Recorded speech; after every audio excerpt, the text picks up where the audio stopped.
This is the tale of Ko-jun, the quintessential reclusive failure. One day, the world abruptly ended. The entire globe descended into chaos as structures crumbled and people perished one after another. Then a plague swept through. Initially, everyone was stunned. The stock market plummeted, thrusting the world into turmoil. News spread rapidly. The end of the world was imminent. Wars erupted, nations clashed, economies collapsed, and food shortages ravaged the planet. Due to this scarcity, global conflicts intensified. Even a single packet of noodles fetched millions in desperation. Streets were filled with pleading and protesting crowds, an unprecedented catastrophe. But it wasn't caused by humans. Suddenly, fantastical creatures appeared on Earth, marking the true downfall of humanity. Just like in a classic novel, as these monsters emerged, humans began awakening unique abilities, becoming meta-humans. System alerts started appearing, providing tools to combat these beasts. Up to this point, it felt like a familiar storyline. But here's the twist. Despite their newfound powers, the creatures were nightmarish, set to an infernal difficulty. The meta-human abilities were utterly ineffective. The monsters decimated humans effortlessly. In just 3 days, Earth was nearly obliterated. Then the scene shifts, and the real story unfolds. The view pans to a tall, pristine building standing amid a wasteland of ruins. All surrounding structures are demolished, yet this one remains unscathed. Inside resides our protagonist, Ko-jun. The scene cuts to Ko-jun lounging in his cluttered room, casually munching on chips from a bag. His appearance is unkempt, frail, dressed in a worn, stained white tee. Ko-jun crunches on chips, sipping a nearly empty soda. He sighs and narrates, "The world's nearly gone, but here I am, chilling like it's nothing." The room comes into focus, heaps of empty ramen packets, crumpled tissues, and trash bags piled in corners, likely stuffed with food scraps.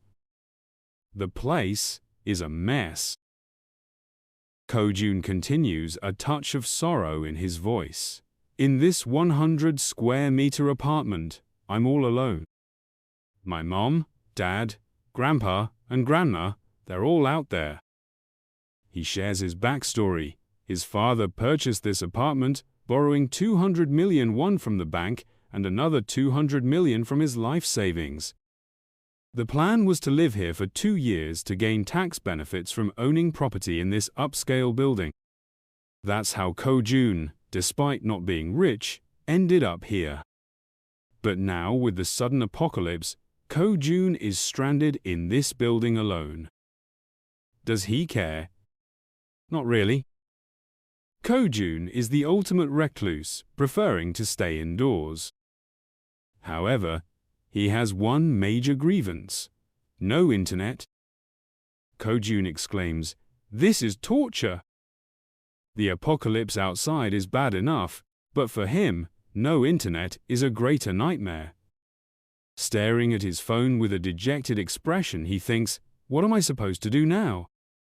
No internet, how do I even survive this?" Suddenly, Ko-jun freezes. A piercing scream echoes from outside. Startled, he jolts upright. Cautiously, he creeps to the window and peers out. A colossal creature with terrifying wings is soaring straight toward his apartment. Ko-jun's eyes widen in horror as he gapes at the approaching beast. In moments, the enormous monster crashes into the window, halting just outside. The creature is grotesque, with a massive, slimy, tentacle-like mouth. When it opens its jaws, 3 more mouths emerge, each lined with rows of sharp, gleaming teeth. The sight is utterly revolting. Ko-jun thinks the beast is about to consume him. With a thunderous crash, the monster slams into the window again. Ko-jun screams, stumbling backward and crashing onto the floor. His heart pounds as terror seizes him. But then, something odd occurs. The monster can't enter. It tries repeatedly to break through an invisible barrier around the apartment. Ko-jun slowly opens his eyes, his breathing still ragged with fear. A system notification appears before him. An unauthorized entity has attempted to breach the room. Entry prevented by the system. Ko-jun stares at the message, his fear gradually giving way to confusion. What was this system? Why couldn't the monster get in? Slowly, it dawns on him. Whatever this system was, it was shielding him. Moments later, a blue barrier materializes in front of Ko-jun's window. Curious and desperate, he tries to open his apartment door but finds it completely jammed. Frustrated, he kicks the door in anger.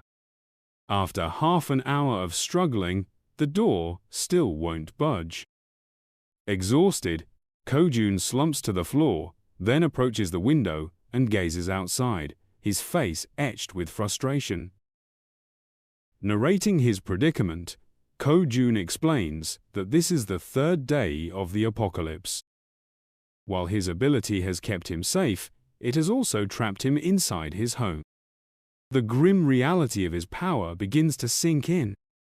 Sitting in the darkness of his room, Ko-jun watches the world outside disintegrate. 3 days into the apocalypse, his home has no electricity, engulfed in total darkness. His food supply is dwindling dangerously, and within a day or two, he'll have nothing left to eat. The realization that all his doors are locked only deepens his despair. Forced to use plastic bags for his basic needs, Ko-jun curses his so-called ultimate shut-in house ability. While it protects him from external threats, it has effectively imprisoned him in his own home. Ko-jun shouts in frustration, "Because of this bizarre ability, I'm stuck here. I can't do anything. I might starve to death in this place alone." Clutching his head, he mutters that while he's safe, his real problem is food. His supplies are nearly gone, the power to his fridge is cut, and his remaining food is starting to rot. All he has left are a few ramen packets. Desperation grips him as he bites his fingers, utterly lost on what to do next. Out of nowhere, the system chimes with a notification. Ko-jun has defeated a level 23. You have earned significant experience points, and your skills have leveled up. Ko-jun sits in stunned silence. His eyes widened in disbelief as he wondered how he could have hunted something without ever leaving his room. He stared at the system alert, grappling to comprehend what had just occurred. Then, something clicked. Seo-jun leapt to his feet, dashed to the balcony, and peered downward. His eyes grew even larger at the sight below a massive winged creature, the same one that had slammed into his window earlier, now lay lifeless on the ground. Its enormous body was surrounded by armed goblins. Seo-jun thought, "Did I somehow hunt that beast just because it crashed into my window?" As he pieced it together, the system pinged again with a new notification.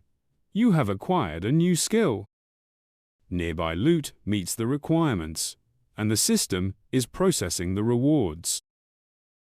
Before Seo-jun could fully digest this, the goblins below began acting oddly. They grew hostile, emitting shrill, ear-piercing screeches toward the sky. Seo-jun gazed down, puzzled, unable to make sense of their behavior. Suddenly, the goblins' actions shifted dramatically. Some clutched their heads in torment, while others viciously ripped apart the giant flying creature with their bare hands and claws. Then, the system chimed in again. Loot calculation complete. Seo-jun has earned 2.2 million credits, equivalent to 1,500. This amount has been deposited into Jae-hyun's ultimate shut-in wallet. Jae-hyun was floored by the sudden influx of such a large sum, but his astonishment didn't stop there. All at once, the lights in his room flickered to life. Jae-hyun realized that not only were the lights functioning, but the fans and every other electrical appliance in his home were operational too. The system alerted him once more. The ultimate shut-in system has been upgraded. A new passive skill, House Declaration Level 3, has been activated. Jae-hyun was utterly stunned, but as the reality of restored electricity settled in, his shock turned to joy. He clenched his fists tightly and raced to the fridge. With excitement, he flung open the door and saw it was working perfectly again. Not stopping there, Jae-hyun hurried to the bathroom, turned on the faucet, and watched water flow freely once more. Testing further, he switched on his induction cooktop, and it powered up without a hitch. Overwhelmed with happiness, Jae-hyun collapsed to the floor, tears streaming down his cheeks as he whispered, "Everything's working again, just like it used to be." He had genuinely believed he'd perish alone in this room without power or water, but now it seemed destiny had granted him a reprieve. After calming himself, a spark of hope ignited. He glanced at his phone, cautiously optimistic could the internet be back too? But his hopes were swiftly dashed when the screen still showed no connection. Jae-hyun clutched his head in despair and slumped to the floor, feeling defeated and sorrowful. After a moment, his hand brushed against something. Looking down, he spotted a USB drive near the trash bin. Curious, Jae-hyun picked it up and plugged it into his computer. The drive contained old photos of himself. As the images flashed across the screen, he saw his mother feeding him as a baby. Another showed a young Jae-hyun, dressed for kindergarten, holding his mother's hand as she led him to school. The slideshow continued with a teenage Jae-hyun grinning alongside his joyful parents. Finally, a photo appeared of Jae-hyun at 20, standing proudly with his mum and dad, both radiating happiness. The family pictures stirred a mix of emotions in him. Frustration and anger surged within as he gritted his teeth, his eyes burning with determination. Jae-hyun muttered, "I have to bring my family to this safe haven." With unwavering resolve, he declared, "No matter what, I'll leave this room and save them." This became Jae-hyun's mission. He stood with renewed purpose and returned to the balcony. As he approached, he pondered how he could escape his house. Jae-hyun decided to review all his abilities, hoping for a hint to break free.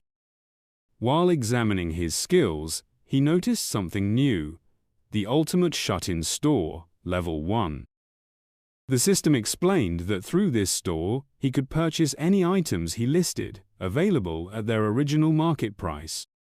Jae-hyun was perplexed. He didn't fully grasp how the store functioned or how to use it. Then, the store prompted him to list an item as his first purchase, displaying his total balance of 2.2 million credits. The system asked, "Will Jae-hyun list his first item?" Before his eyes, the notification flashed persistently, "List items in the store at their original price." Jae-hyun stared, bewildered. What was this store?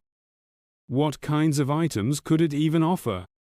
Despite his confusion, he decided to tap the list icon. The moment his finger made contact, two more notifications appeared. Jae-hyun's ultimate shut-in wallet is a Maxwell wallet, currently holding 2.2 million credits.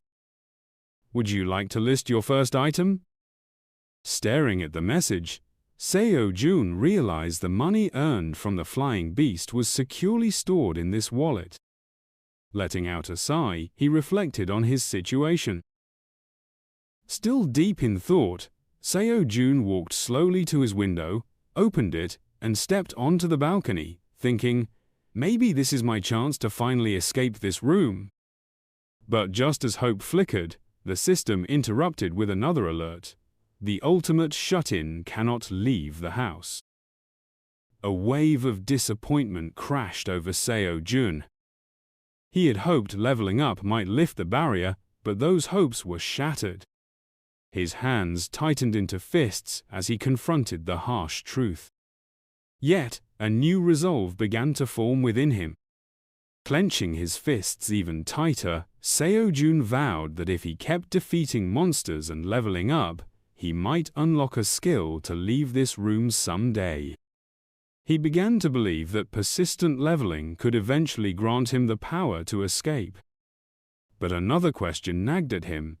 If he couldn't leave the room, how could he kill monsters? Jae-hyun paced back and forth, realizing the flying beast crashing into his window was a one-in-a-million fluke, unlikely to happen again.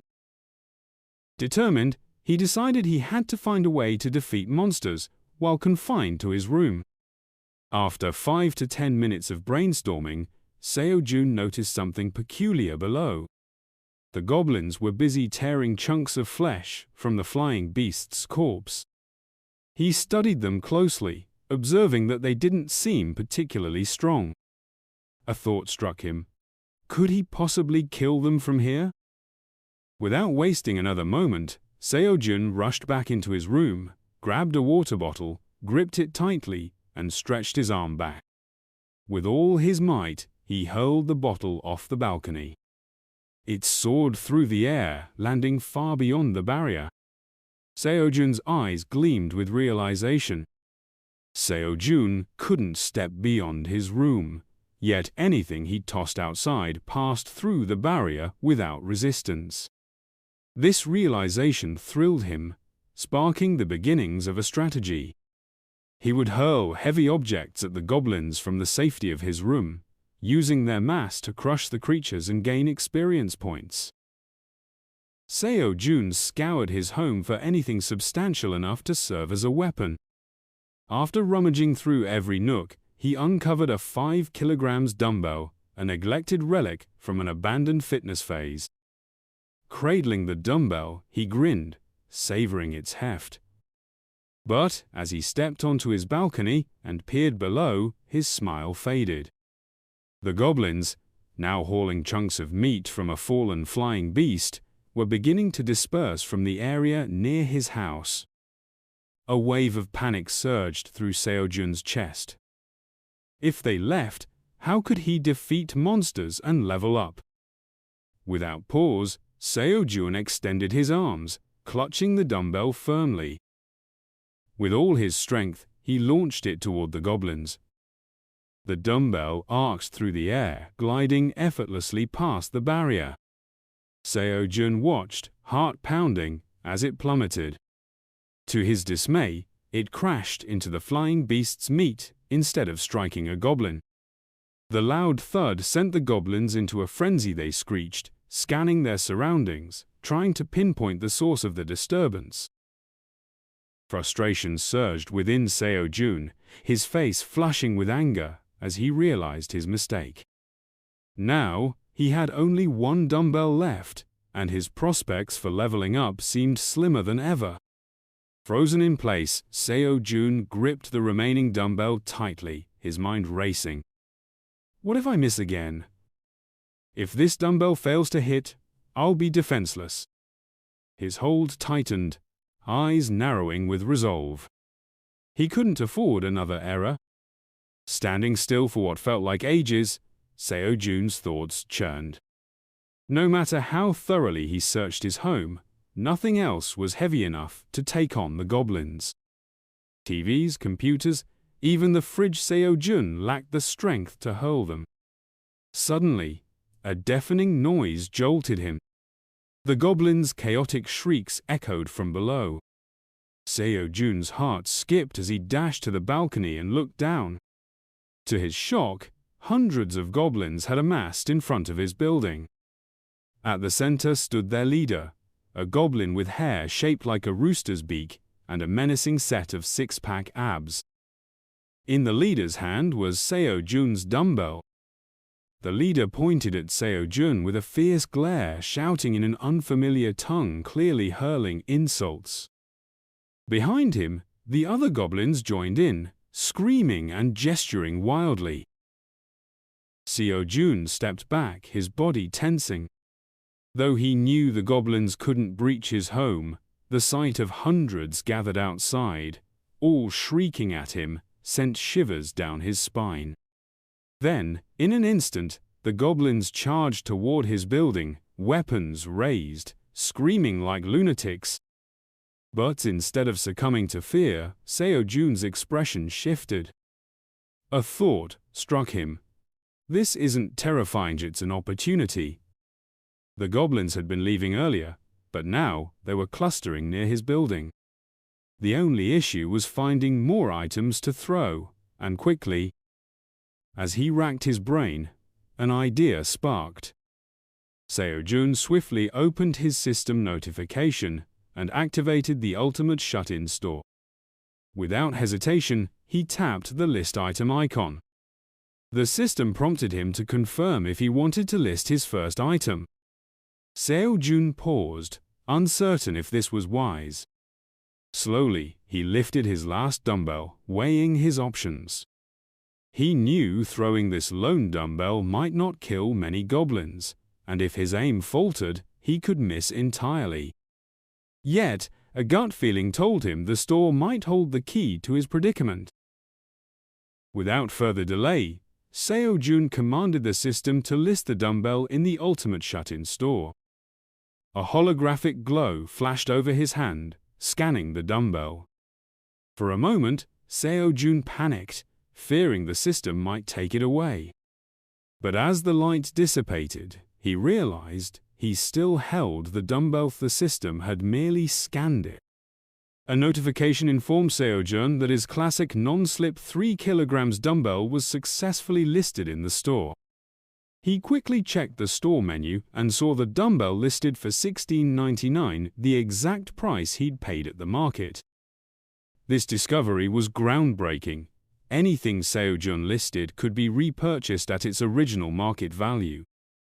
This changed everything. As long as he had enough funds, Jae-hyun could acquire unlimited items. To test this, he ordered the system to produce 2 more dumbbells. The moment he confirmed the purchase, a white light glowed from the store, and 2 new dumbbells materialized before his eyes, as if 3D printed. Jae-hyun's face lit up with excitement, his eyes gleaming as he realized he'd never run out of dumbbells again. Wasting no time, Jae-hyun took careful aim and, with a powerful whoosh, hurled a dumbbell at the goblins. This time the situation was different. The goblins were clustered closer to his building. As the dumbbell descended, it struck a goblin squarely on the head with a sickening crack. The goblin's skull split open, blood spraying as it collapsed, dead instantly. The system immediately notified Jae-hyun that he'd successfully hunted a level 7 goblin, earning 33.451 experience points, deposited directly into his ultimate shut-in wallet. Jae-hyun's heart raced with exhilaration. His plan was working, and leveling up now felt achievable. But a sobering thought tempered his excitement. Each dumbbell cost $16.99, yet he earned only 3.1 per goblin killer. Terrible exchange. Jae-hyun frowned, muttering, "This is a huge loss, spending so much for such little gain." Yet, despite the imbalance, a sense of joy welled within him. He'd killed a goblin without leaving the safety of his home. Outside, the goblins were stunned, unable to comprehend how one of their own had suddenly died. They gathered around the corpse, inspecting it in confusion. As the reality sank in, their rage erupted. They screamed, their anger tangible, and glared up at Jae-hyun's balcony. Some even shouted insults in their strange language. Suddenly, another dumbbell came hurtling toward them. But this time, the goblins were ready. With a loud clang, the dumbbell hit the ground as they dodged effortlessly, their expressions mocking and unimpressed. Seo-jun's annoyance grew, but he refused to give up. He purchased more 3 kg dumbbells from the Ultimate Shut-in store. He knew he was taking a financial hit, spending $16.99 per dumbbell with no guarantee of success, and even when he hit a goblin, the 3.1 payout was a fraction of the cost. But money wasn't Seo-jun's priority. Leveling up was all that mattered. For a moment, Seo-jun considered listing larger items, like TVs or fridges, in the store. But the idea quickly faded. Those items were not only costly, but also too unwieldy to throw effectively. The goblins would dodge them with ease. Taking a deep breath, Seo-jun steadied himself, ready to press on with his battle against the goblins. Dismissing the notion of listing larger items, Seo-jun focused on buying more dumbbells. Armed with a stockpile of weights, he began hurling them one after another in quick succession. The dumbbells struck goblins with lethal accuracy, crushing their skulls and killing them instantly. The system flooded Seo-jun with notifications of his successful kills: level 7, level 8, and even level 10 goblins.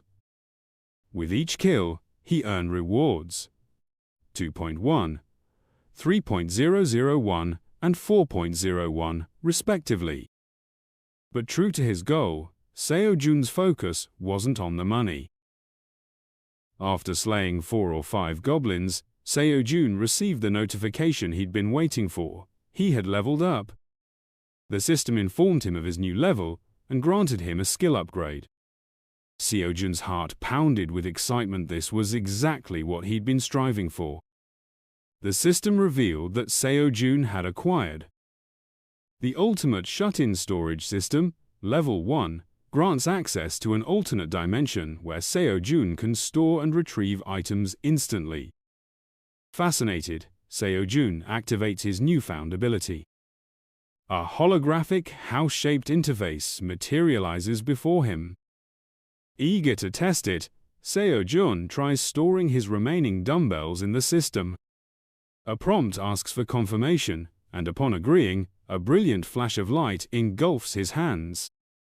One by one, the dumbbells disappear into the system. Seo-jun checks the interface, verifying that his dumbbells are securely stored in this alternate dimension, ready to be summoned whenever needed. With a single command, he calls forth a dumbbell, and it appears instantly in his hand. A wide grin spreads across Seo-jun's face as he grasps the immense potential of this ability. Slowly, his grin morphs into a sinister, almost maniacal smile as a cunning plan begins to form in his mind. Time passes, and a vivid blue glow emanates from Seo-jun's room. He has acquired hundreds of dumbbells and stored them in his ultimate shut-in storage system. Standing on his balcony, Seo-jun extends his hand, closes his eyes, and visualizes all the dumbbells within the system. With one command, he summons them all at once. Like a torrential downpour, hundreds of dumbbells plummet from the sky, crashing onto the goblins below. The goblins are overwhelmed, unable to evade the relentless barrage. One by one, they are crushed, their blood splattering as the dumbbells strike with lethal precision. The system continuously notifies Seo-jun of his kills and earnings. After 3 to 4 minutes, the slaughter concludes. All the goblins lie dead, and the system reports that Seo-jun has earned 56,600. Seo-jun has also been busy listing various items in the Ultimate Shut-in store alongside his dumbbells. These include groceries like classic non-slip dumbbells priced at $1,699, ramen, sandwich bread, water, rice, special eggs, easy-to-digest milk, yogurt, canola oil, and even a half-used bottle of tomato ketchup. Despite spending heavily to eliminate the goblins, Seo-jun discovers he has 2.1 million in his account. This surprising balance stems from his clever strategy. After killing the goblins, he sold his remaining dumbbells in the store, earning a 90% return on their cost. Although he spent 1,000 per dumbbell to kill each goblin, he still achieved a net profit of 2.11 per goblin. With all his groceries now listed in the store, Jae-hyun essentially has limitless resources at his disposal. However, he soon notices something peculiar. His money begins decreasing, 1 unit at a time. Initially, his account held 2.1 million, but now it drops to 2.1 million minus 1, and every minute, another unit vanishes. Perplexed, Jae-hyun analyzes the situation. He rules out the dumbbells and the store listings, as those costs would have been deducted earlier. After careful consideration, Jae-hyun concludes that the deductions must be tied to his dignity preservation skill. 3 to 4 hours pass, during which Jae-hyun manages to kill only 1 or 2 goblins. Frustration begins to set in. When he looks outside again, not a single goblin is in sight. His irritation grows. If no goblins come near his house, how can he level up? Without killing goblins, he cannot progress, and without progress, he'll never gain the strength or ability to leave his home. The thought of being stuck in this stagnant state fuels his anger. As he paces his balcony, brooding over his predicament, something catches his eye. He glances down and spots the massive, slimy, crow-like flying beast from earlier. Its head remains intact, though the goblins had harvested most of its body. Jae-hyun pauses, his gaze fixed on the grotesque creature. "There are no goblins down there now," he mutters. "But I need a new strategy, something to help me level up and move forward." He leans over the balcony, his mind racing with possibilities. He wonders if he'll ever get lucky enough for another flying beast to crash into his barrier and die, as one did before. Suddenly, his eyes widen in shock. The massive, slimy, crow-like beast begins to stir. Slowly, it drifts towards Jae-hyun's building. As it approaches, Jae-hyun can discern more details, and the sight makes his stomach churn. The beast looks even more repulsive and dangerous than before. Its gaping mouth opens, revealing a writhing mass of tentacle-like teeth. 2, then 3, twisting tentacles emerge, seemingly endless. The flying beast doesn't appear to be attacking it, seems to be passing by Jae-hyun's building, but its mere presence leaves him stunned. Without hesitation, Jae-hyun rushes back into his house, an idea sparking in his mind. "Thank God," he mutters. "Luck hasn't abandoned me yet." He recalls that this flying beast resembles a crow, and crows are known to be attracted to shiny objects. Jae-hyun decides to use this to his advantage. He hurries around his house, finds a ladder, and ties a small mirror to it, securing it tightly to ensure it won't come loose. With the ladder in hand, Jae-hyun returns to the balcony. Carefully, he lowers it, positioning the reflective surface where the flying beast can see it. His plan hinges on the hope that, like ordinary crows, this crow-like beast will be drawn to the shiny object. It works. As soon as the beast spots the mirror, its attention locks onto Jae-hyun. The creature lets out a revolting roar, opens its gaping mouth, and flies straight toward him. Seeing the beast's reaction, Jae-hyun smiles. His plan has succeeded. But his smile quickly fades. He had hoped the beast would be as foolish as a regular crow and crash into his barrier, killing itself on impact. However, this beast is smarter. It stops just short of Jae-hyun's window, hovering there, glaring at him through the barrier. To Jae-hyun's utter shock, the beast begins speaking in its own language. The crow-like creature looks ravenous, its piercing eyes sizing him up as though calculating how to devour him. Seo-jun's heart races. If the beast doesn't kill itself on the barrier, how can he defeat it?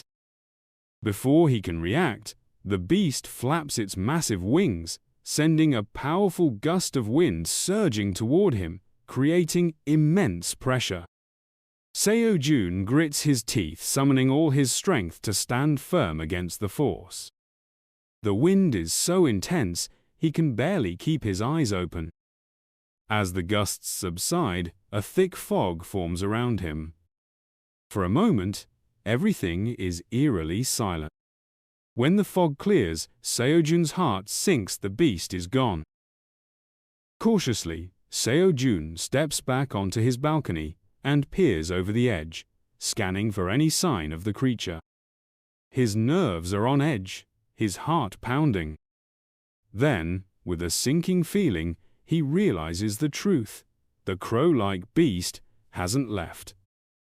It's still there, perched silently just above his balcony, waiting, lurking, watching him with unsettling patience.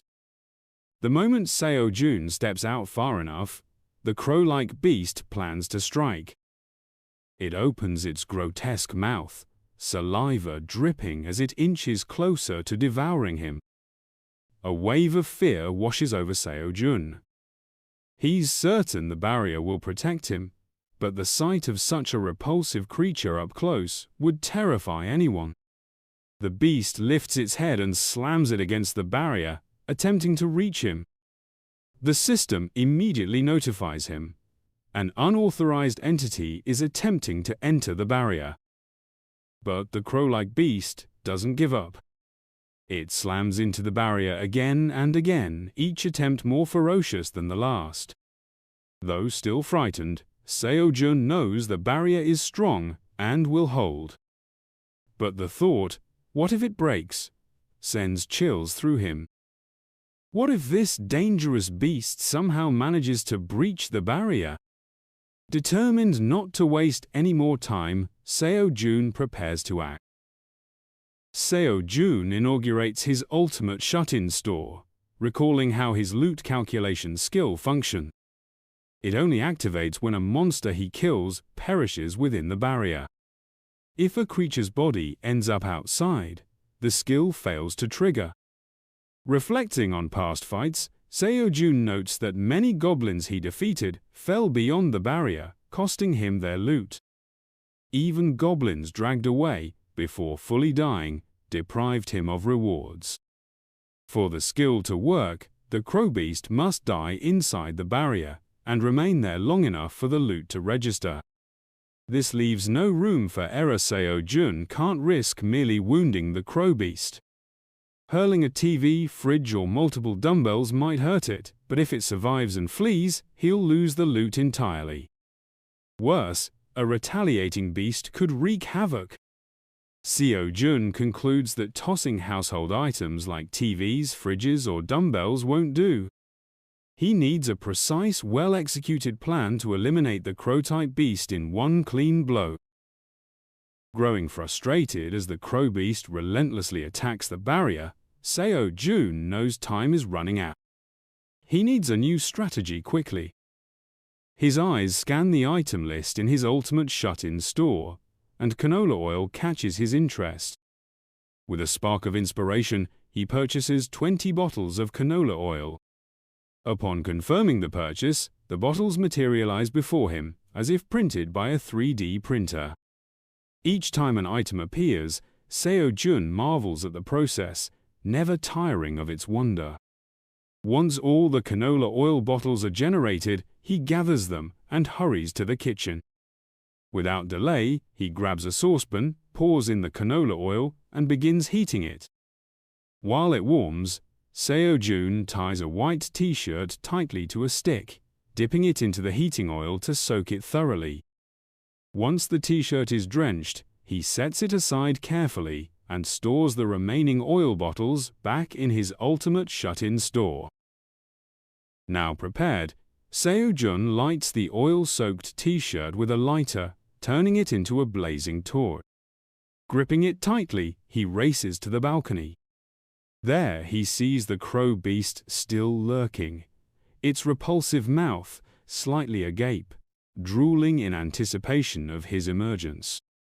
With determination racing through his mind, Jae-hyun closes his eyes, focuses intently, and visualizes scalding canola oil splashing onto the crow beast's head. With a sharp command, the boiling oil is summoned, pouring down onto the creature in a loud splash. The effect is instantaneous. The crow beast shrieks in pain as its body ignites from the searing heat. The oil is so hot that flames begin to spread across the creature. But Jae-hyun isn't finished.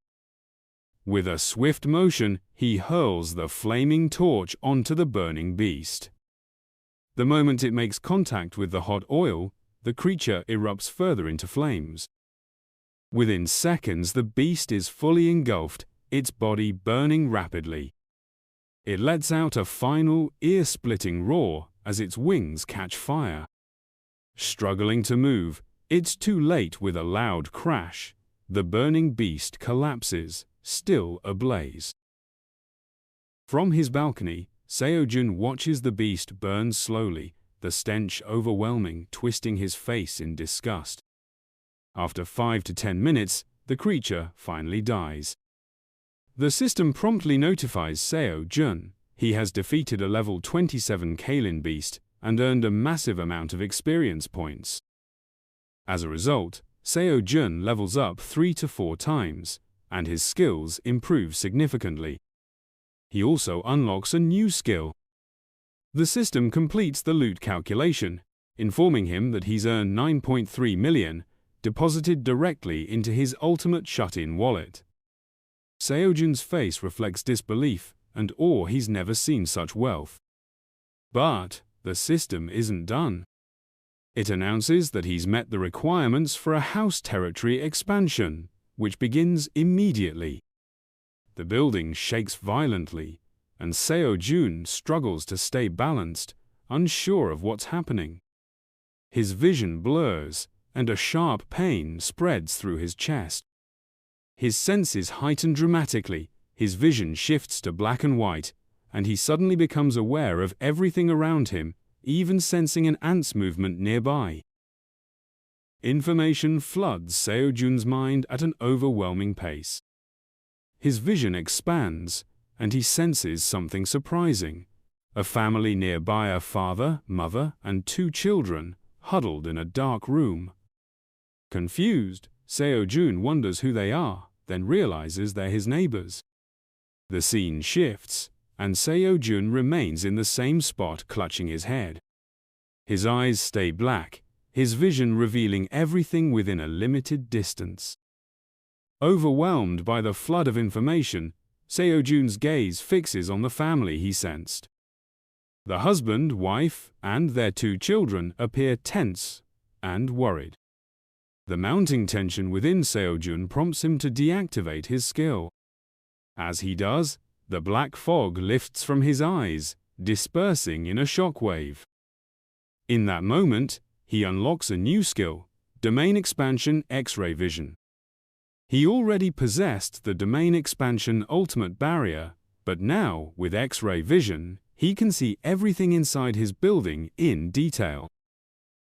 Shaken by the experience, Jae-hyun laughs uncontrollably, not from joy, but from disbelief at the information buzzing in his head.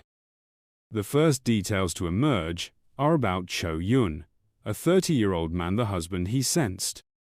Then comes Park Han, the wife, also 30, followed by their 2 children, aged 6 and 3. The system notifies Jae-hyun that he's discovered beings eligible to become citizens of his barrier and asks if he wants to grant them citizenship.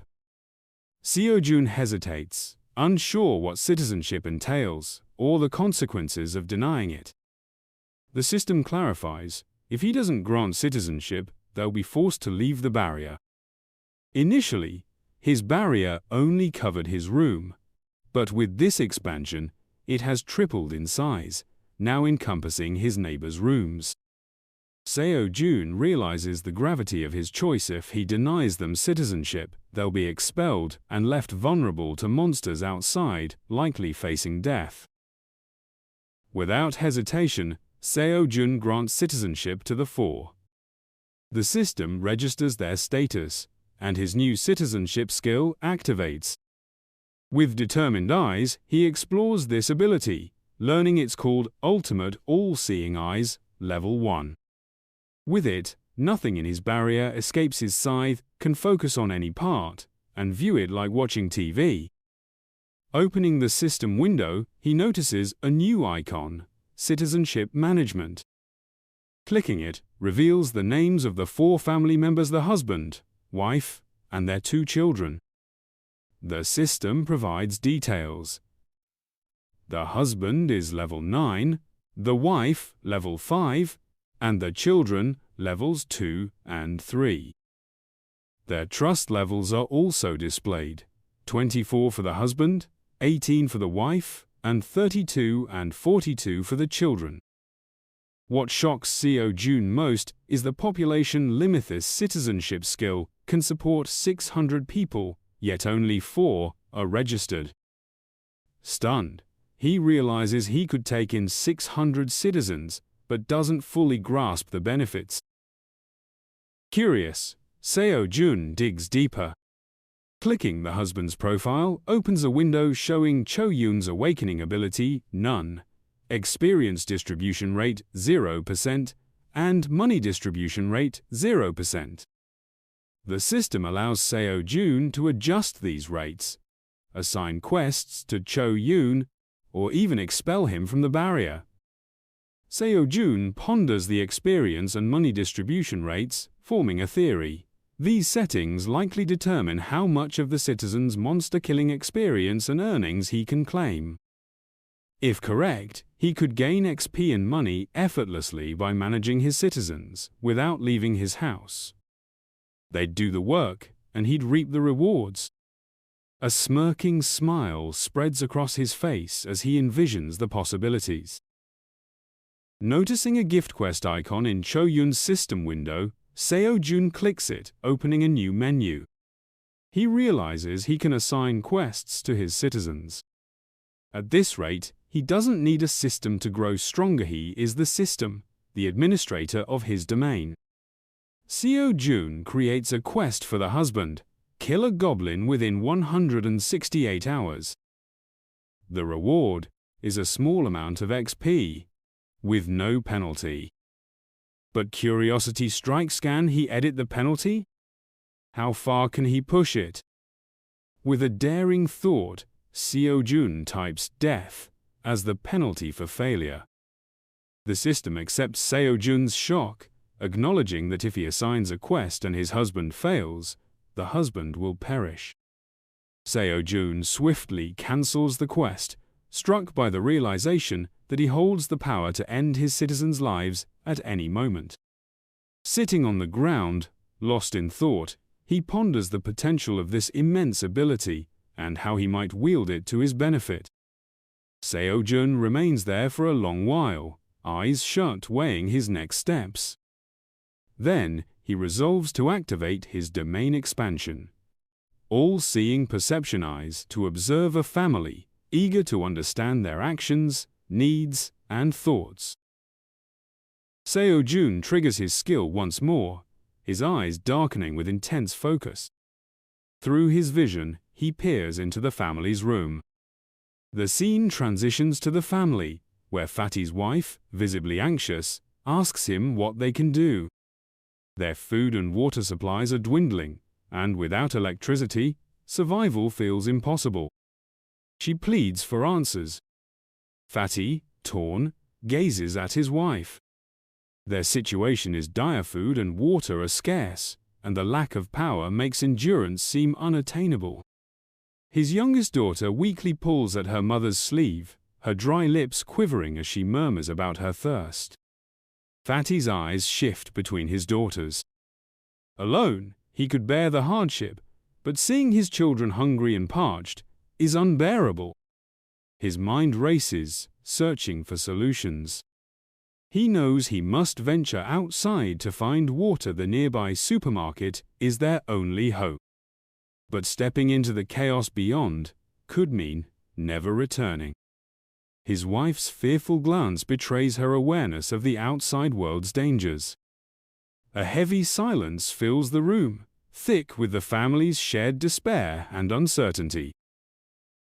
The focus returns to Jae-hyun, who can no longer bear to watch. He deactivates his all-seeing eyes, and the vision fades, though the emotional weight of what he saw lingers. Jae-hyun opens his system notifications, seeking solutions. Navigating his ultimate shut-in store, he discovers the upgrade section and notices he has 3 upgrade points to allocate among storage, dignity preservation, and ultimate shut-in store. Without hesitation, Jae-hyun enhances his ultimate shut-in store to level 2. A brilliant light flashes as the upgrade finalizes. Now, instead of storing 10 items, Jae-hyun can hold 20, and he gains a 10% discount on all purchases.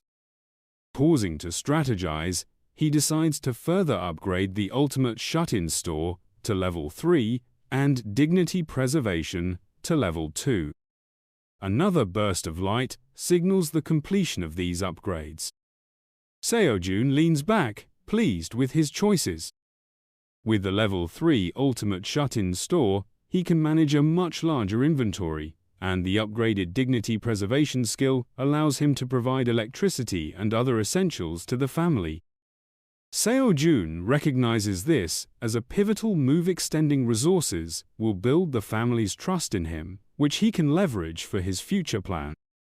A faint smile crosses his face as he feels his control solidify.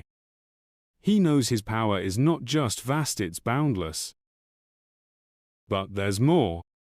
Upon reaching level 3, Jae-hyun unlocks a new ability to restore any destroyed items stored in the ultimate shut-in store. Seeing this, he closes his eyes briefly, then opens them and laughs. This skill is truly formidable, he chuckles, realizing the upgrade to level 3 was well worth it. He thinks of the spoiled food and damaged items scattered around his home. If he stores them in the ultimate shut-in store, the system will restore them to their original condition. Excitement surges through him. Without delay, Jae-hyun opens the store and begins purchasing large quantities of food and water. Next, he upgrades his dignity preservation skill to level 2, and the system notifies him of a new ability, the power to register vessels. Confused, Jae-hyun tries to understand what vessels mean, but the system offers no further details. He decides to investigate later, prioritizing the family situation for now.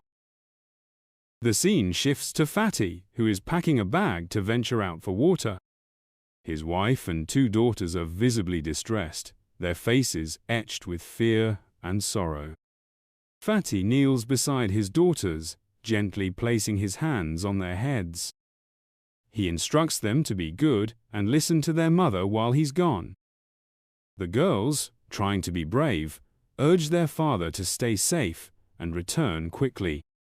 Fatty pats their heads softly, promising to come back, though deep down, he knows the truth. Venturing outside might mean he'll never return. His youngest daughter starts sobbing, haunted by memories of the monsters outside. The scene flashes back 3 days earlier to a golden morning. The sun shone brightly as Fatty's daughters played in the park, everything serene until a horde of goblins attacked. The creatures wreaked havoc, devouring other children. Acting heroically, Fatty grabbed his daughters and fled home. The memory lingers, filling the children with dread. Back in the present, the daughters weep, terrified that the monsters will kill their father if he leaves. Fatty's wife tries to comfort them, concealing her own fear. Fatty stands resolute, knowing the risks but insisting he must go. Deep down, he fears this might be the last time he sees his wife and daughters. Suddenly, a knock echoes through the room, startling everyone. Fatty's wife and daughters freeze in fear. Fatty grabs a baseball bat from his bag, his heart pounding. A deep, eerie voice calls from the other side, asking if anyone is inside. Fatty tightens his grip, wondering if it's a monster disguised as a human. His wife silences their daughters, covering their mouths to keep them quiet. The knocking continues, and Fatty cautiously approaches the door, his hold on the bat firm as he braces for the worst. With a loud crash, the door bursts open. Fatty's instincts take over. He rushes back to his wife, shielding his daughters and vowing to protect them. Tears stream down his face as he holds them tightly. A warm, gentle voice cuts through the tension, assuring them there's no need to fear. Fatty turns slowly, still trembling. To his surprise, it's not a monster, but a human standing there. The man introduces himself kindly as Jae-hyun, explaining that he lives next door and has brought food and water for Fatty's family. He asks if they can talk. Stunned and confused by the offer, Fatty's wife eyes Jae-hyun warily but senses no immediate threat. Though Fatty has lived in the apartment for years, he's never met Jae-hyun. Two children, yet something about Jae-hyun's demeanor, their wary eyes trustworthy, locked on Ko-jun. After a moment's hesitation, neither child trusts him in the slightest. Tell him this person is genuine. Fatty, his wife, he decides to trust Jae-hyun, are gathered around a table with Ko-jun, who is peeling oranges, contemplating how to ease the strained mood. He observes them quietly, wondering if his presence has caused them too much distress. As Ko-jun scans the room, he notes its stark emptiness: no food, no water, no light. The curtains are drawn tightly to avoid drawing the attention of monsters lurking outside. Ko-jun nods to himself, recognizing the wisdom in keeping the curtains shut. Otherwise, the crow beast would have surely struck. Determined to assist further, Ko-jun focuses on the ceiling light. His eyes glow a soft blue, and with a single blink, the room's light sputters to life.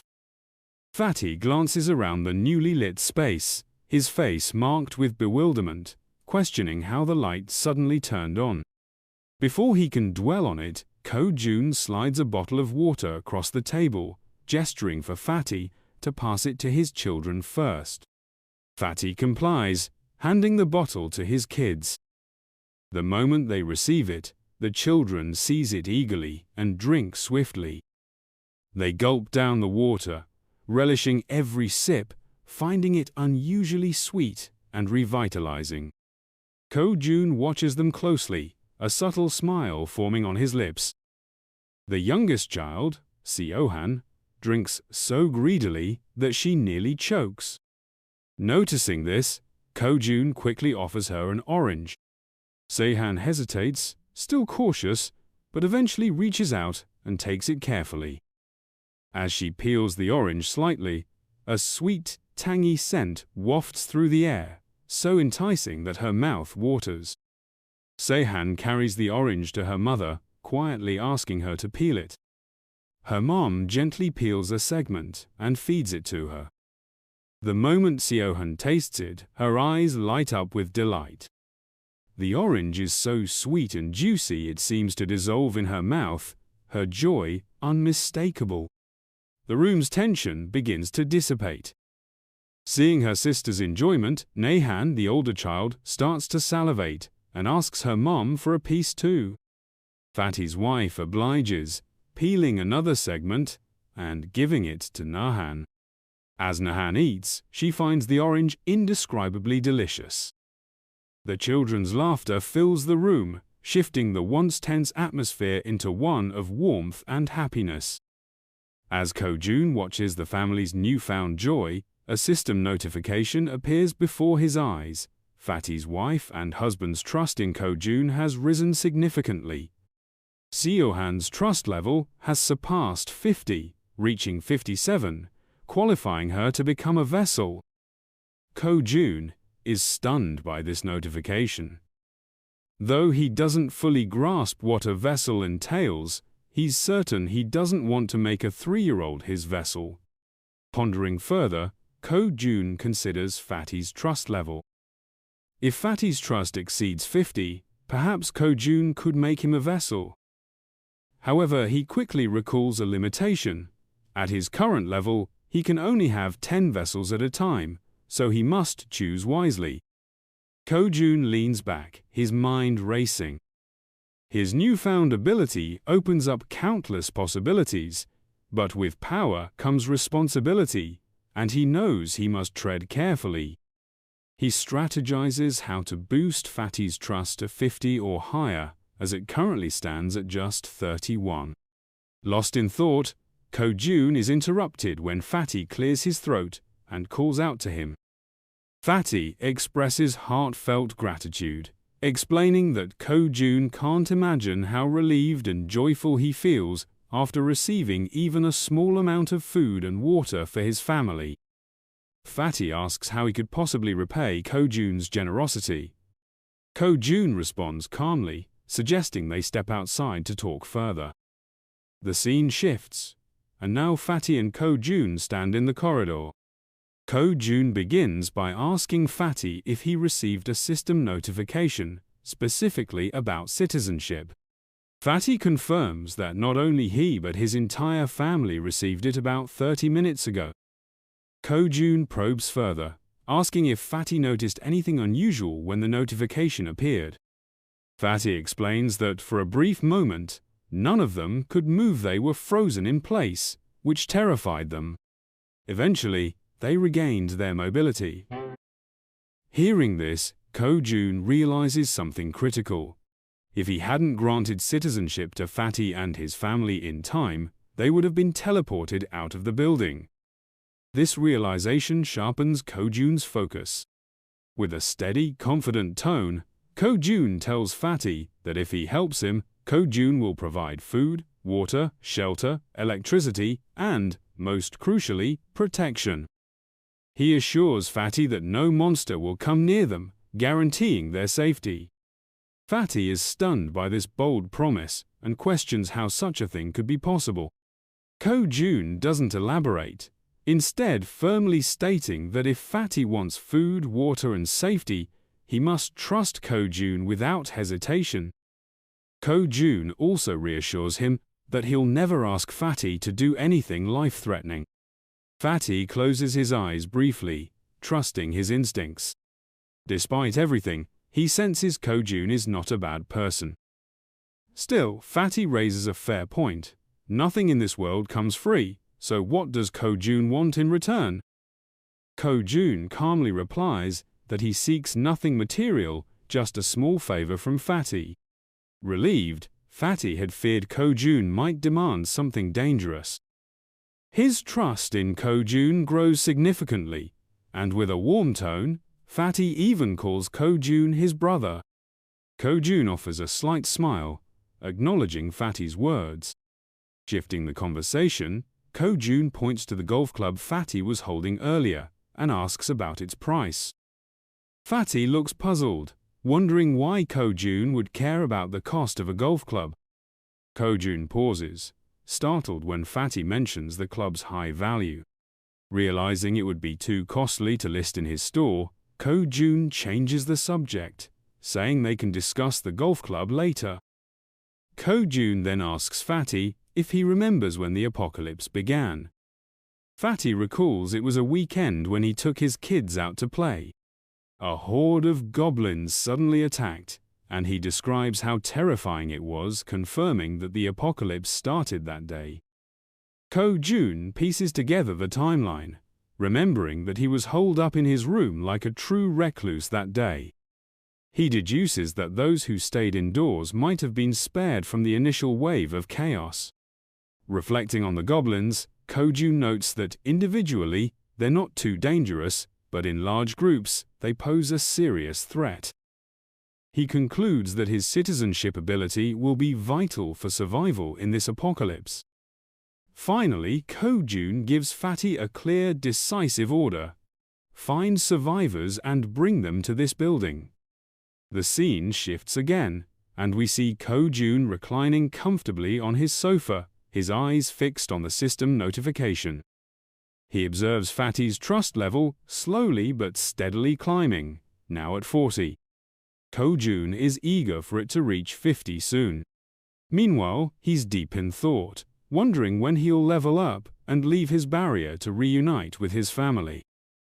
He ponders whether granting citizenship to others and leveling up will eventually lead him to them.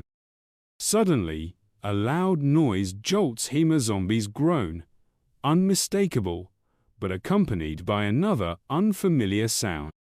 Ko-jun rushes to his window and peers outside, his eyes widening. The second sound belongs to a human. Looking down, he spots a group of 6 or 7 people battling a horde of goblins. For a moment, Ko-jun feels a pang of concern. Witnessing the desperate struggle, he determines that these individuals won't endure. The goblins will slaughter them all. Jun observes that the group is too distant from his structure, meaning he can't utilize his summoning power to drop weights and eliminate the goblins. Jun begins to feel anxious, but to his astonishment, one of the combatants, a young teen, launches a baseball with tremendous force. The ball rockets through the air like a projectile, striking a goblin directly. The creature falls dead instantly. Yet, the threat persists. Another teen, dressed in a violet tracksuit and armed with a bow, steps up confidently. With remarkable precision, she fires 2 arrows simultaneously, each finding its mark, and 2 goblins collapse lifelessly. Then, a third teen, broad-shouldered and imposing, emerges wielding a baseball bat. He leaps high and, with a resounding crash, smashes a goblin's skull effortlessly. This teen radiates a commanding aura, clearly the group's leader. The surviving goblins, sensing the peril, flee in terror. Suddenly, a sharp sound startles the girl in the purple tracksuit. She spins around expecting a goblin behind her, but instead finds only a packet of ramen on the ground. Confused, she picks it up, wondering about its origin. Then a peculiar noise draws her attention upward, where she spots a dark silhouette atop the building its Sujon, beckoning her toward the structure. The girl, seeing this unfamiliar figure gesturing, appears puzzled. Meanwhile, Jae-hyun is resolute, doing his utmost to coax the group into his building. As Shun monitors the group, a knock at his door interrupts him. Turning, he sees it's Fatty. Chun invites Fatty inside, but as Fatty attempts to enter, the system blocks him, displaying a notification that Fatty is not authorized to enter. This revelation shocks Jae-hyun, confirming that no one can access his room, even with his permission. Jun briefly wonders if a vessel could enter but pushes the thought aside for now. Stepping outside, Jae-hyun checks a box and directs Fatty to collect inexpensive household items that could serve as weapons. After inspecting the gear, Shun opens his ultimate shut-in store and summons 5 ramen packets and 5 water bottles. The items appear before Fatty instantly, as if produced by a 3D printer. Fatty's eyes widen in awe, witnessing Jun's abilities for the first time. Jun calmly gathers the supplies, places them in a box, and hands it to Fatty, instructing him to deliver it outside the building as his next task. Fatty's face grows worried, reminding Jae-hyun of the numerous goblins lurking outside. Jun reassures him confidently, stating he's already dispatched all nearby goblins. Fatty hesitates, but trusts Jae-hyun's words. Jun explains that food is now a precious commodity in the outside world, where even a single noodle packet fetches millions. He reveals his grand scheme.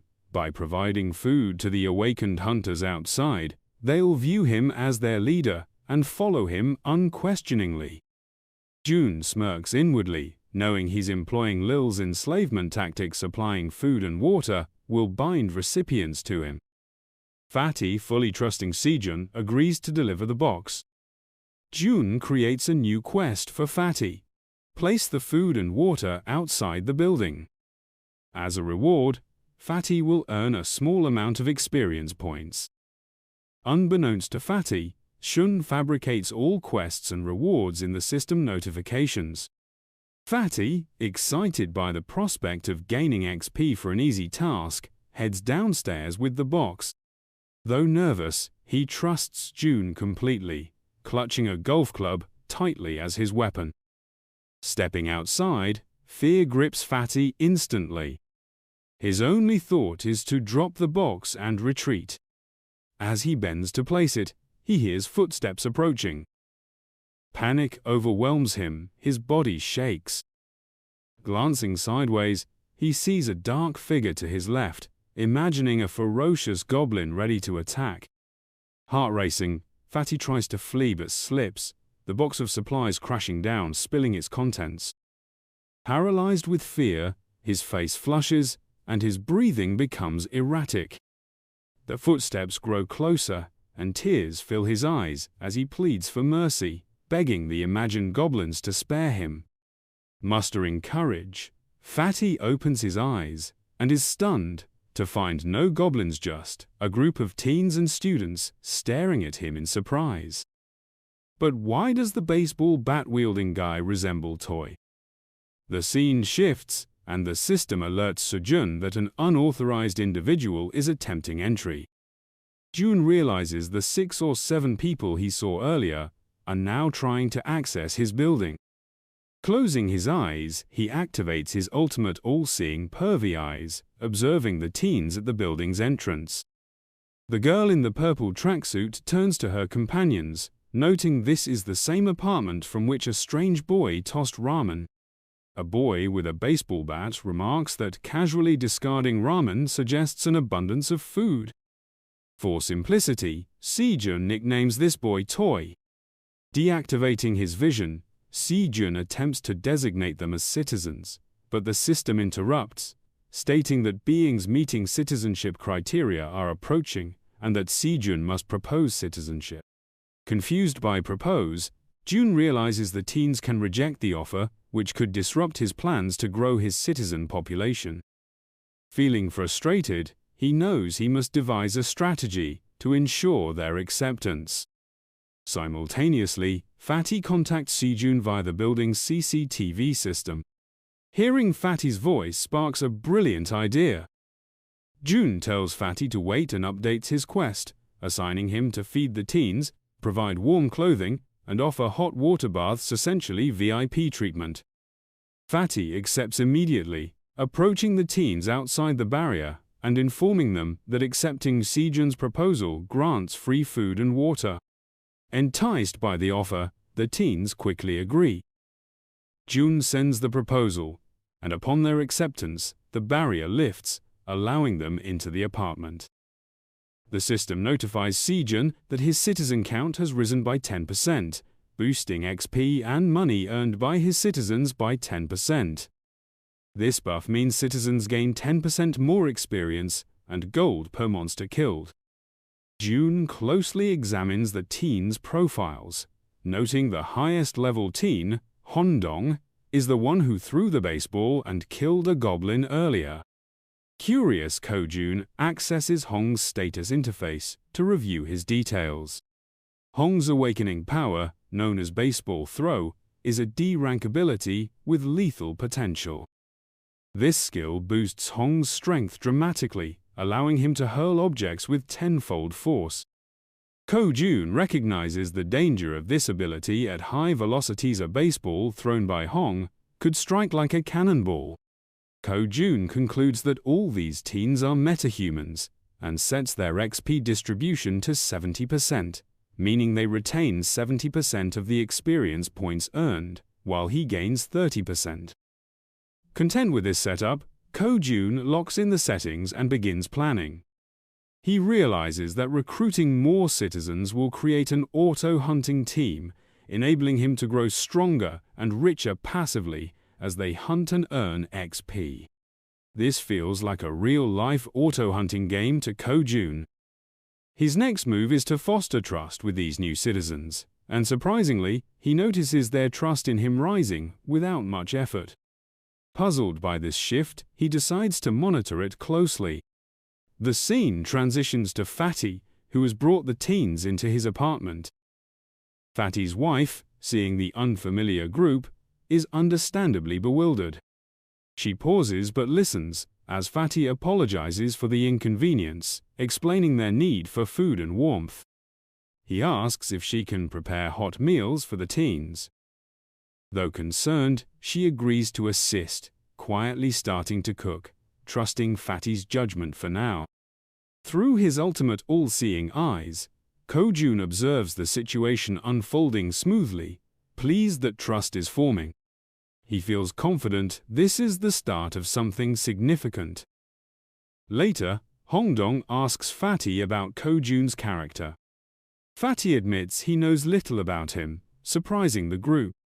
He explains that he only recently met Ko-jun, a neighbor he describes as odd but kind-hearted, with a helpful nature. Fatty notes that Ko-jun provided electricity, water, and food. Hearing this, Hongdong grows anxious, his eyes drifting to the jacket holding a ramen packet from Ko-jun. He deduces that Ko-jun must be a formidable and powerful metahuman. Hongdong silently vows to impress him, his trust in Ko-jun surging as he believes someone capable of supplying such resources must be extraordinarily powerful. He knows better than to cross someone like that.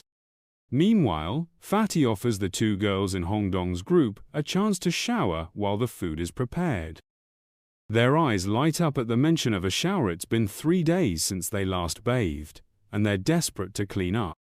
Hongdong, too, realizes that if the apartment has electricity, the shower must work. Fatty confirms this, adding that hot water is available. The girls are stunned. Fatty explains that the hot water is another of Ko-jun's contributions. One girl jokingly calls Ko-jun a god of all trades, electrician, plumber, and provider. As they discuss this, a bespectacled teen approaches Hongdong, smugly asking if he thinks he's stronger than Ko-jun. Hongdong admits that Ko-jun's abilities seem unmatched by anyone in their group. Suddenly, Toy grabs Hongdong's shoulder, proposing they team up to overpower Ko-jun and seize his food. Irritated, Hongdong calls Toy a fool, urging him to focus on earning Ko-jun's favor instead of plotting against him. He pleads with Toy not to act recklessly. The group ultimately agrees to work on impressing Ko-jun. The scene shifts to introduce a sad, frail, and innocent boy, whose name is revealed when Hongdong approaches him, calling him Bayugan. Hongdong apologizes, acknowledging that Bayugan's sorrow might stem from past events. He explains that during his housewarming party, he invited friends, including Bayugan, when the apocalypse struck. Bayugan's grandmother, his only family, was left behind at his home, causing his distress. Bayugan quietly says he had no choice but to attend the party, insisting it's not Hongdong's fault. Hongdong assures the group they'll plan to rescue Bayugan's grandmother after eating. Bayugan, however, remains deeply troubled, silently fearing that goblins may have already killed her, biting his lip in despair. The group begins brainstorming rescue plans when the door creaks open, creating tension. Hongdong grabs his baseball bat, expecting a goblin, but Ko-jun enters, carrying 2 black bags, dressed in a simple t-shirt and shorts. The group senses a powerful aura emanating from him. In that moment, Hongdong realizes Ko-jun is their key to solving all their problems. With a serious expression, Ko-jun steps inside and declares confidently that he will assist them. Minutes later, they sit around a table in silence, the air thick with tension. Jae-hyun, feeling stressed, apologizes for the cramped space. Hongdong, being polite, says it's fine since they arrived unannounced. Ko-jun then announces that the food is ready, placing bowls of rice before them. The group is astonished to have real food, wondering when they last ate properly. Haeun, embarrassed, hesitates before saying she's unsure if her cooking will suit their tastes. To her, it's a simple meal, but the archer in the group stares at the dishes in awe, telling Haeun the food is incredible and admitting it's been ages since she ate so well. Haeun shyly deflects the praise, crediting Ko-jun's provisions, saying she'd only have rice and tangerines without him. Ko-jun notices Haeun's trust level has reached 50, smiling as it reminds him of his mother's joy when guests praised her cooking. He's surprised, however, that Haeun's trust reached 50 before his own. They begin eating, thanking Haeun for the meal. Haeun and Ko-jun watch as the teens devour the food, eating as if starved. The archer raves about the egg roll's flavor, while another girl notes its Japanese style. Haeun smiles warmly, agreeing and encouraging her to enjoy it. Haeun's young daughter calls out, wanting egg rolls too, but Haeun gently promises to make more later after the guests leave, leaving her daughter disappointed. Noticing this, the archer invites Haeun's daughter to share her egg rolls. The girl's face lights up, brightening the room. She eagerly climbs onto the archer's lap, excited. The archer, charmed by the child, feeds her a piece of egg roll, asking her to open her mouth. The daughter beams with joy, her smile infectious. Kim suggests Haeun and Ko-jun join them, noting there's enough food. They exchange hesitant glances, but smile and agree, happy to join the gathering. Laughter and chatter fill the room as they eat together. Kim paused to soak in the cozy atmosphere of the scene. The vibrant chatter brought back memories of how long it had been since he'd shared a meal like this. His mind wandered to his mother, her constant care warming his thoughts. A gentle smile crept across his face as he quietly wished for his family's safety and well-being. Time slipped by, and soon only empty plates remained where food had once been piled. Han's youngest daughter, now visibly weary, said she was ready to rest. Han softly lifted her into her arms and beckoned her eldest daughter to follow her to the bedroom for the night. Moments later, Kim decided it was time to shift focus to business. Turning to the guests, he suggested they revisit their earlier discussion, asking why they couldn't reach the grandmother's house despite its proximity. Han, his face growing solemn, explained it was because of the goblins. Kim arched an eyebrow, questioning if it was truly goblins, recalling the struggles he'd faced when he first encountered them. Han nodded gravely, confirming it was true. He shared that the goblins had taken over an underground parking garage, making it their stronghold and hiding there. Kim's curiosity deepened, and he asked if they knew how many goblins were in there. Han's expression darkened as he replied that there were likely thousands in that subterranean space. Kim fell silent, mulling it over carefully. He realized his class abilities only worked from ground level up to level 30, meaning his skills wouldn't be effective in the underground parking area of the building they were in. It explained how the goblins had managed to infiltrate. Han went on, noting that the parking garage was linked to the apartment building's entrance, and the goblins had made it their base, refusing to venture out. Kim, thinking back to the side roads, asked Han about them, recalling there were alternate routes. Han agreed, saying their initial plan had been to use those side paths to escape, but they'd encountered something far worse than goblins. Kim, now intrigued, pressed for details what could be more dangerous than a horde of goblins. Han recounted seeing a massive shadow, describing it as bear-like. He explained they'd managed to flee the apartment because the bear was battling the goblins, giving them a window to escape. Kim, pondering how to tackle such a large creature, asked Han for more specifics. Han admitted he wasn't certain it was a bear, as it had been too dark to see clearly. Kim then declared they'd have to face both the goblins and this shadow eventually. Han nodded, but looking down, added that their group had limitations, making it clear they weren't well equipped to handle both threats. Curious about these limitations, Kim asked for clarification. The archer spoke up, explaining that both she and Han depended on items like baseballs and arrows for fighting, but they'd eventually run out of things to throw or shoot. Han, staying composed, suggested he could address that issue. He asked if he could examine their weapons, the arrow and the baseball. Without hesitation, Han handed them over. The system then asked if Kim wanted to list the new items, to which he agreed. The system scanned the items, and shortly after, it showed the cost for listing both. It asked Kim if he was certain, and he confirmed. Holding the archer's weapon, Kim glanced at everyone around the table and asked if they could all use it. Everyone nodded quietly, but no one spoke, aware there was only one available. Taking their silence as agreement, Kim told the system he wanted to purchase 5 sets of the archer's weapon and arrows. The system promptly placed the items Kim had acquired on the table. He turned to the group, advising that if anyone couldn't use a weapon, they should seize this chance to learn, as it would be their primary tool moving forward.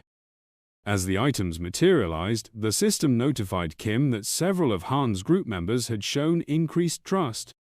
Meanwhile, Moon's gaze was fixed on the weapons, marveling to himself at Kim's resourcefulness.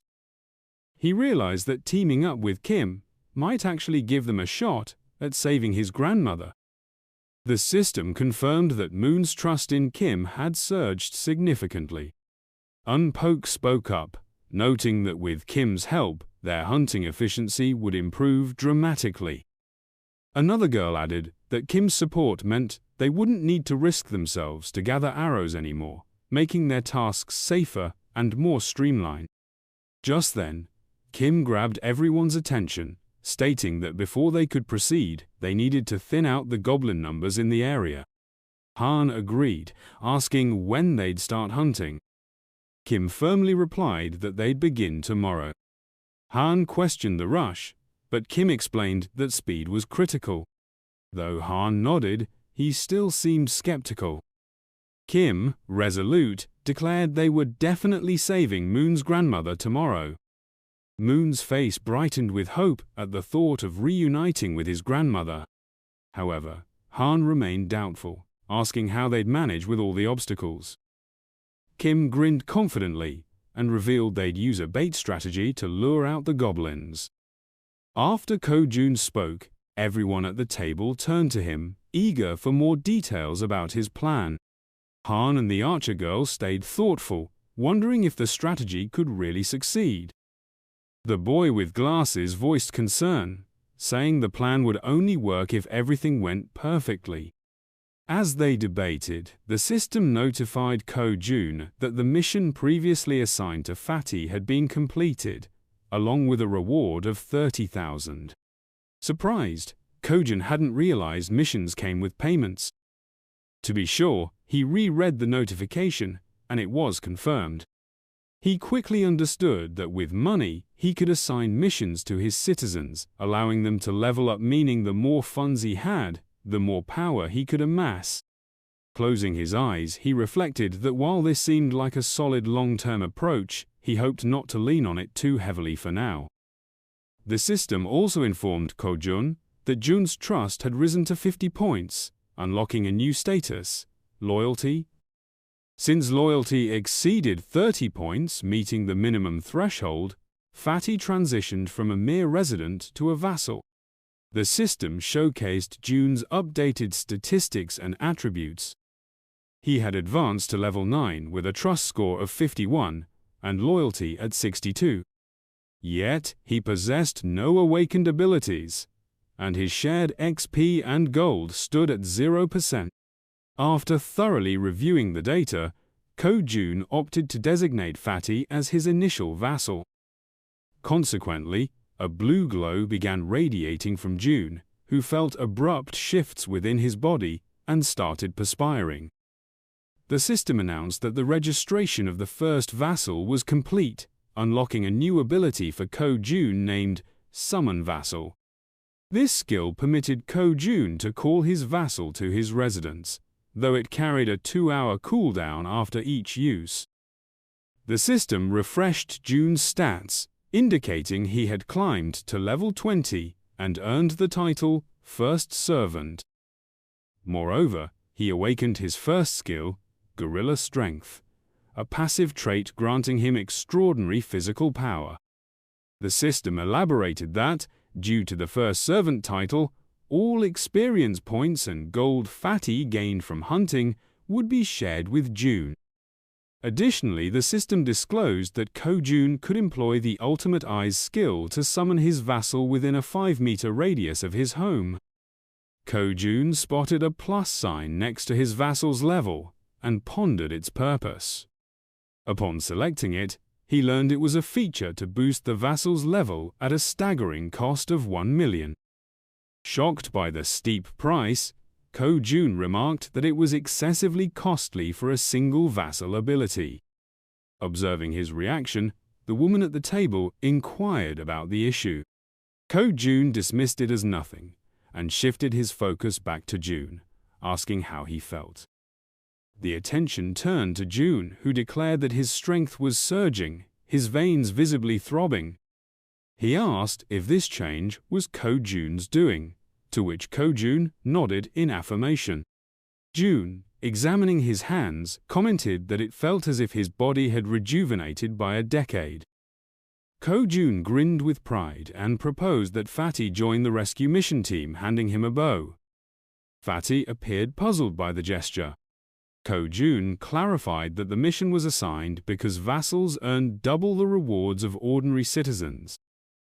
In a firm tone, Ko-jun directed Fatty to defeat as many monsters as possible. Fatty nodded in agreement, prompting Ko-jun to smile and express his confidence in him. Outside the house, on the first floor, the rescue team began their search for survivors. A boy clutching a baseball bat questioned whether searching the first floor was necessary, but Han reminded him it was Ko-jun's command.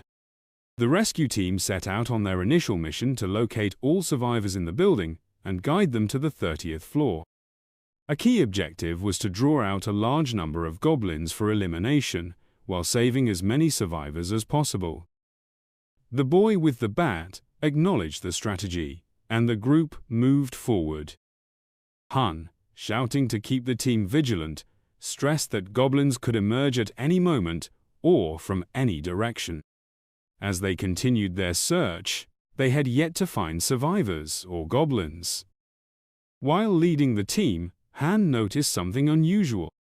Several team members were stunned, their eyes fixed on multiple lifeless bodies strewn across the floor, victims of the goblins. The sight filled the team with grief and fury, intensifying their hatred for the creatures. Despite this, they pressed on, determined to reach the second floor. On the second floor, the scene was devastating, with lifeless bodies scattered across the ground, leaving the team horrified. Undeterred, they proceeded to the third floor. Upon arrival, everything seemed calm. The team leader knocked on doors, calling out to check for survivors, while the others followed suit, hoping to find someone. After several fruitless attempts, the team lowered their heads, weighed down by sorrow. However, the boy with the bat refused to give up, urging the team to continue to the next floor.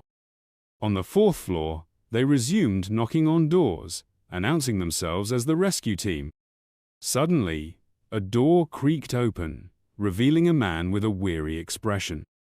He asked if they were truly the rescue team, mentioning he was parched and pleading for water. Han swiftly handed him a bottle. Still skeptical, the man asked again if they were really from the rescue team.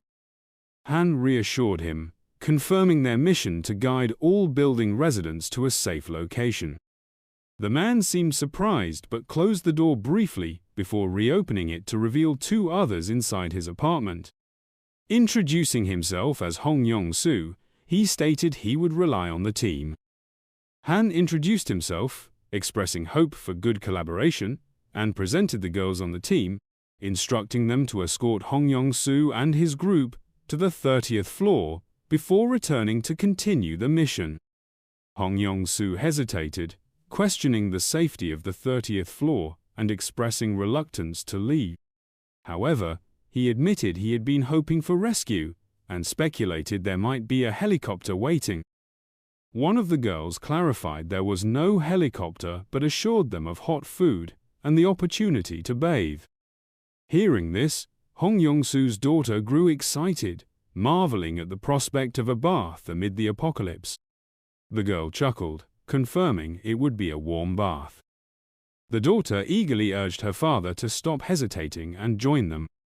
Reluctantly, the man yielded to his children's wishes. Shortly after, the system notified Ko-jun that the total number of citizens had risen to 40, with their XP and gold increasing to 90%. Later, it was revealed that the mission succeeded, with several people rescued. The elderly and children were brought to Fatty's house, where everyone appeared content. The younger members remained in the hallways. Han confidently confirmed that there were now 40 people, with no one missing from the search. Ko-jun thanked everyone for their outstanding efforts. Ko-jun then activated his absolute eye skill, causing his eyes to turn black as he meticulously observed his citizens' movements. He saw them carrying chairs, working with cables on the stairs, hauling ropes, and climbing with a heavy object. After deactivating the skill, his eyes returned to normal. Smiling, he told Han it was time to initiate Phase 2 of the goblin hunting operation. Down the hallway, Han and the other team members called for focus and detailed the plan. Everyone listened attentively as Han explained how they would lure out the goblins hiding in the basement. The mission would start on the first underground floor, B1, with the group splitting into 2 teams to attract and eliminate the goblins there, before moving to B2 to clear out the remaining ones. A boy with glasses raised his hand, asking what they would do if more goblins appeared than expected, and noting that a counterattack could be obstructed by the bodies on the floor. Both the archer and Han, brimming with confidence, assured him they could handle all the goblins themselves, as they now had ample arrows, unlike before. The boy with glasses nodded, expressing his trust in them. Suddenly, they heard an odd noise. Turning toward the sound, they spotted a small group of 3 goblins poised to attack. Without giving the goblins a chance to strike first, the archer drew her bow and, with 2 swift shots, struck the heads of 2 goblins, leaving only 1 standing. The man wielding the bat surged forward, delivering a crushing strike that shattered the skull of the last remaining goblin. The trio of goblins now lay motionless on the ground. The bespectacled boy turned to the man with the bat, inquiring why he still relied on a bat when he had earlier mentioned needing a bow to vanquish goblins. The older man conceded their point, vowing to switch weapons when the situation demanded it. Meanwhile, the archer gestured toward the goblin corpses, observing that they were vanishing soon after being defeated. The newcomer mused aloud, wondering if this strange occurrence was another ability of Ko-jun's. Han proclaimed the mission on that floor complete, announcing their next move to floor B1. Still lost in thought, the newcomer remarked that he had anticipated Ko-jun's would have a method for handling the goblin remains. A system notification then informed the group that citizen trust was rising. The scene transitioned to Ko-jun's, who sat calmly, uncorking a bottle as a cascade of system windows materialized before him. He found the moment rather pleasant, noting it wasn't deliberate, but reassuring himself that he was still monitoring everyone. Another system alert revealed that Moon's trust had hit 50, unlocking the loyalty stat. The loyalty stat had climbed past 30, fulfilling the conditions for registration.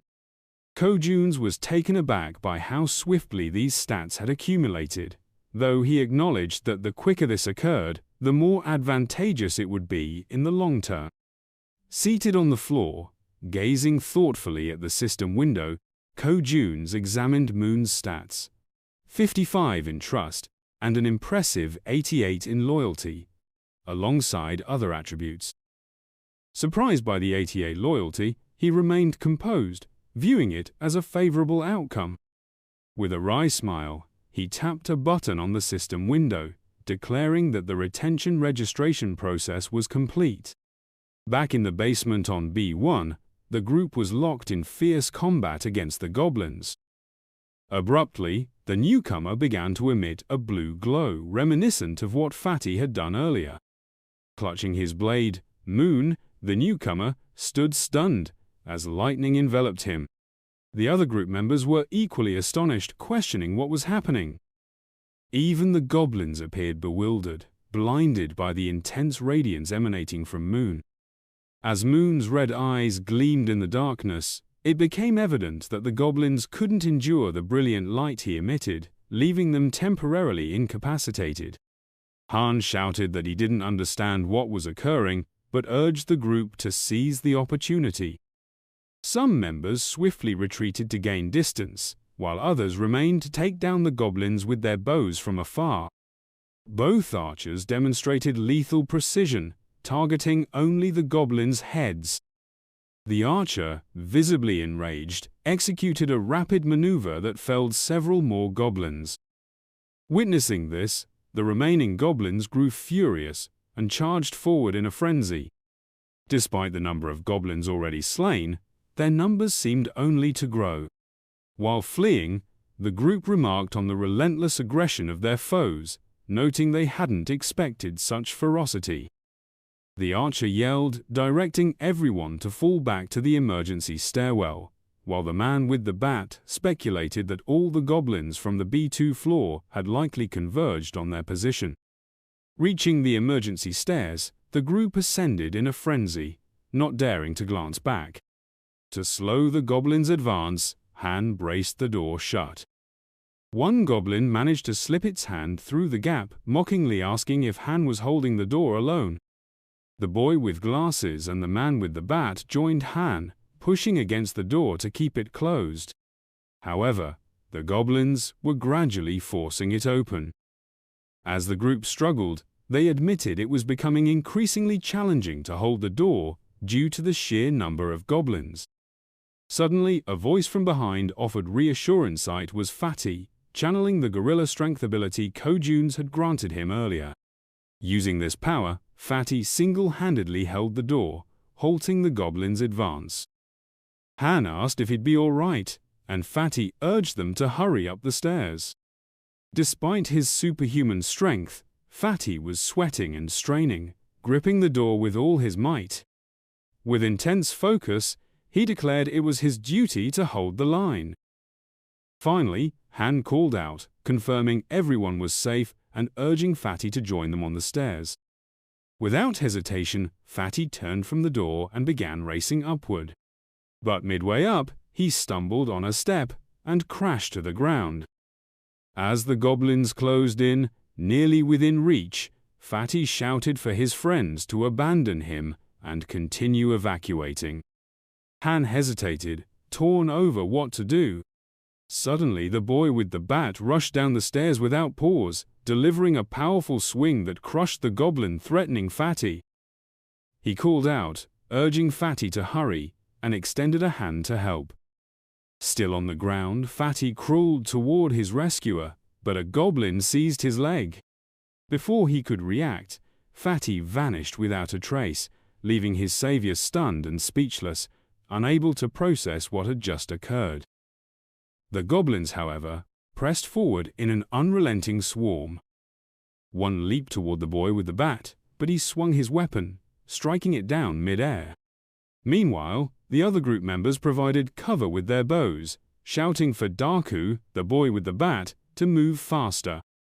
Running desperately as the goblins closed in, Han and the archer yelled frantically, pleading with him to hurry.